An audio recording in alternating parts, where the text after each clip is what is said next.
વડાલી તાલુકાના મોહર અને ફુદેડા વિસ્તારમાં ગેરકાયદેસર રેતી ખનન પર મામલતદાર હર્ષવર્ધન પરમારે બુધવારે વહેલી સવારે ગુપ્ત રેડ કરી હતી। આ કાર્યવાહીમાં 5 રેતી ભરેલા ટ્રેક્ટરો ઝડપી પાડવામાં આવ્યા હતા। અંદાજે રૂપિયા 15 થી 20 લાખનો મુદ્દામાલ કબજે કરવામાં આવ્યો હતો। બાદમાં આ મામલો ખાણ ખનીજ વિભાગને સોંપવામાં આવ્યો છે, જ્યાં કાયદેસર કાર્યવાહી શરૂ કરવામાં આવી છે।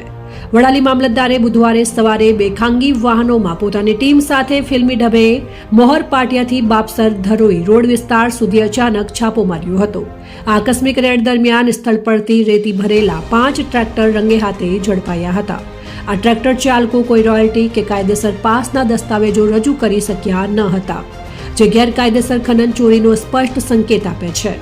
મામલતદારે તાત્કાલિક પગલાં ભરીને અંદાજે રૂપિયા 20 લાખની કિંમતના 5 ટ્રેક્ટરો જપ્ત કરી મામલતદાર કચેરી ખાતે લાવવાનો આદેશ આપ્યો હતો।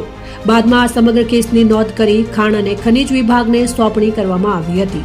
ખાણ ખનીજ વિભાગે પંચનામું તૈયાર કરી ટ્રેક્ટરોની જપ્તી તથા સંડોવાયેલા ખનનકર્તાઓ સામે કાયદેસર કાર્યવાહીનો દોર શરૂ કર્યો છે।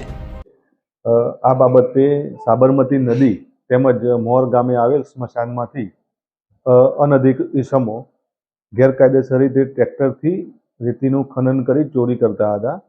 તે બાબતે સરપંચ શ્રી મોહર, સરપંચ શ્રી ફુદેડા દ્વારા અમને અવારનવાર જાણ કરવામાં આવેલી હતી। આ બાબતે અમે પહેલાં ઓફિશિયલી ગાડી લઈ જઈ અને તપાસ જ્યારે નીકળતા ત્યારે આ લોકોને સમાચાર મળતા અને એ લોકો ભાગી જતા હતા, એટલે કાર્યવાહી કરી શકેલ ન હતા।